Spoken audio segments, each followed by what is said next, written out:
വായിച്ചു വളരുക, ചിന്തിച്ച് വിവേകം നേടുക എന്ന ആശയം കേരളത്തിൽ പ്രചരിപ്പിച്ച സാംസ്കാരിക നേതാവാണ് പി.എൻ. പണിക്കർ. പി.എൻ. പണിക്കരുടെ ചരമദിനമാണ് ജൂൺ 19.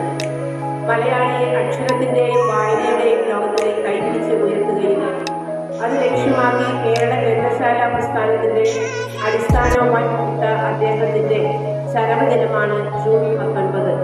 ജൂൺ 19 മുതൽ 25 വരെയാണ് വായന വാരമായിട്ട് നാം ആഘോഷിക്കുന്നത്.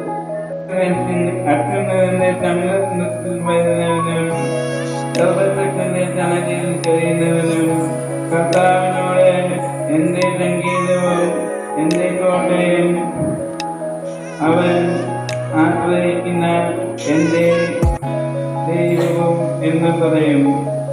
അവിടുന്ന് നിന്നെ